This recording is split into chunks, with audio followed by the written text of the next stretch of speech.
So today's video is going to be very interesting. What happens if banks stop lending and there are no more auto loans? Now, I know that sounds ridiculous and you guys think this will never happen, but believe it or not, this has happened many times in the past and it's currently happening right now. So for about 2 years now, I've been talking how the auto loan crisis is going to affect America in a big way, not only consumers, but banks. Now, 2 years ago, a lot of people laughed and said there's no way it's ever going to happen. But if you go back a year, we already saw the cracks in the foundation. We saw people that couldn't afford their payments. We saw record high delinquencies, record high repo rates, and people actually giving their cars back. Fast forward to today, and it's even worse. It's gaining momentum. Banks are losing not hundreds of thousands, but millions of dollars every single month, and it's only going to get worse. So I'm going to explain how banks work, how they lend their money, and how a perfect event, which is currently going on right now, is going to absolutely decimate the auto market. So 90% of Americans know how to get an auto loan. So whether you go into the bank or you go into a dealership, it's fairly simple, just depends on your credit and your down payment. But how do the banks get money to actually lend to people like yourself? Now, I'm not gonna go too deep into the weeds, but basically these customers' deposits, they borrow money from the Fed, some people have investment funds, or they borrow money from hedge funds. All different types of ways. And what they do is these banks are given these large amounts of money and they're expected to pay interest on it. So let's just say that they borrowed, I don't know, $10 million this quarter. And the bank that gave it to them, or the retirement fund, the hedge fund, or whoever it is, wants to make maybe 3.5% on their money.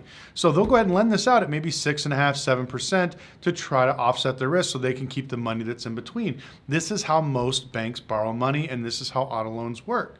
But what happens with your auto loan performance is the key of how high your interest rate goes. So let's go ahead and talk about what's going on in 2024. So let's say they want to borrow $10 million this quarter. That's fine, but they're not going to get it at that 3% interest. Now they're probably going to get it double that, maybe 6 to 7%.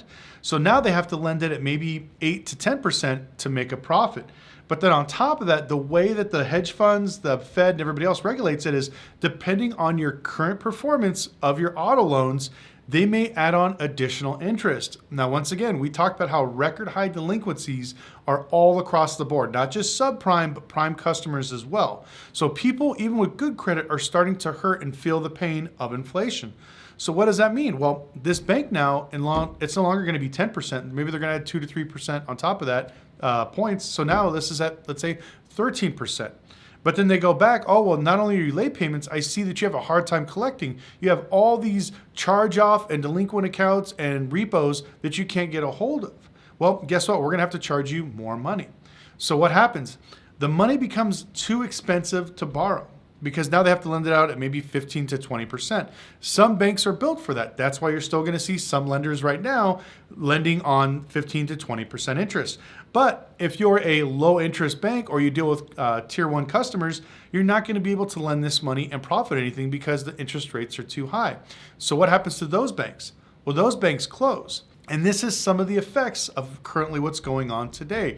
I wouldn't call it a black swan event, but there's nothing happening where it's going to push auto lenders to not lending out any more loans. So let's say out of these 3 banks, only one bank can be more than happy with charging people 15 to 20% interest. So now that one bank is out there. Now, this bank knows that they have to protect this money as best they can because if they keep lending it out like they did during the pandemic, they know that their interest rate is going to go higher every time they want to borrow more money every single quarter. So do you remember what happened 2 years ago? There was no proof of income, no proof of residency. They didn't care. Just show up at a down payment and drive away. Well, now they want to see your proof of income, your proof of residence, and they're going to double check all of those. So they're probably going to want to talk to your landlord. They're going to use Plaid to check your bank account. They're going to double check your fake pay stubs through the tax department. They're going to do all this stuff just to make sure that you are truly qualified for this car. On top of that, they're going to ask for bigger down payments because they're seeing how cars are going down in value. So now that means more money for the consumer to put down, which is putting more squeeze and more pressure on dealers to lower prices, which is good. That's the only thing that's good coming out of it. But now that this is happening, we're hearing a lot of dealers complaining that they can't get people approved because the banks don't want to lend to them. They see them as too risky. Now, I know there's still a lot of banks out there that are doing, no verification of income, no verification of residence, stuff like that. But I promise you, as these banks get hit with defaults and the next time they go around to borrow more money, you're going to see exactly what's happening because there were a lot of banks that sold their bad auto loan portfolio, which means that if they knew these loans were going bad, and some banks were smart, I won't say the name of them, but they took a lot of their bad auto loans and they sold them off to other banks. Because at the end of the day, if you have more loans on your portfolio, that means that you could borrow more money. So it literally becomes a thing of if you don't use it, you lose it. So they just keep adding more and more loans to borrow more and more money every single quarter. So I'm sure you're watching this right now thinking to yourself, well, what about all the banks that maybe have really bad auto loan portfolio? They have high repos, they have high delinquencies. What happens to them? Well, guess what? That money that the banks and hedge funds give them, that goes away. So now they can't outrun their bad debt with new loans. That's what a lot of banks are doing now, because banks are okay at collecting and okay at managing, but they're great on issuing new loans. But now that this gravy train is over, interest rates are up and money's no longer free. This is the true definition of when the tide goes out, you see who's swimming naked. This shows all the people that had really bad lending principles during the pandemic. All these banks are being caught with their pants down and they're absolutely screwed now. Now, what happens with this auto loan portfolio? Well, now they have to guard this with their life because their whole plan of business depends if they can actually collect on this money. But let's say this is valued at $20 million. Every single month, the book of vehicles goes down. So as people make payments, our whole goal is to make sure that as they're making payments, the value of our auto loan portfolio is going to go down, and they should be kind of neck and neck, or hopefully a little bit, the value of it's higher than what they actually owe on it. But today, it's the complete opposite. This they think is probably worth 30 million, but it's really only worth 20 million because of today's book. So now they can't borrow money from anybody else at really high rates. So they're absolutely screwed. So what's happening now are a lot of subprimes and some smaller prime banks are getting shut out or either going out of business or just basically stuck. They can't lend anymore. So 2 years ago, when we first started talking about this, we already saw people starting to do different things, change their lending. We saw the Capital One stop giving lines of credit to dealerships. After that, a year later, we saw them pull out of a lot of independent and franchise stores, which is rare, but these are some of the telltale signs in our industry that show that banks are really in trouble and things are hurting. Every single week from all my dealers across the United States and people like yourselves, we're getting more and more stories of small banks either closing up all the way or no longer lending in certain states. Now, I'm here in Las Vegas in the state of Nevada, and that's one of the main reasons why I actually sold my dealership a few years ago, because there were no banks.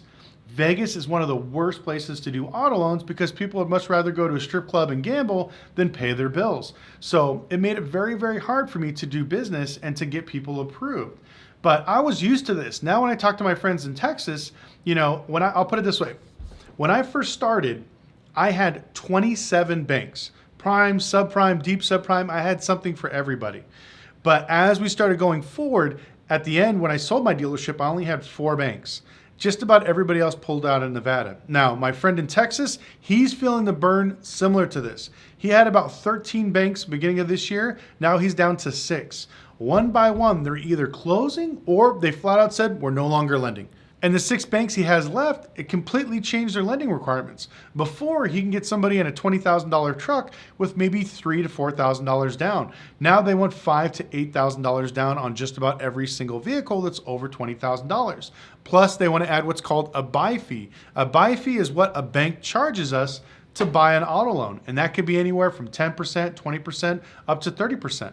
And then on top of that, there's a thing called recourse, where if the bank believes that the customer is not solid enough, they will tell the bank, hey, we'll give you the money, but we want a 3-payment recourse, which means that if you don't make your first 3 payments, me, the dealer, has to give the bank back the money, and then I have to chase you for your car, which is not good. Dealers are meant to sell cars, not to do collections and chase cars. And what happens if you get enough of those cars that basically run away, they take off, they don't make their payments? Closes down dealers. And so as you can see, this is starting to snowball faster and faster. Every single month, we're hearing more and more banks closing up. We're hearing more and more dealers closing up. You could feel it all across the economy. Like just today in the news, there was, I think Express is closing 1,100 stores across the United States. Now, if the economy is so great, why is a major retailer doing this? One after another, you're seeing all these companies and different things going bankrupt or shutting down.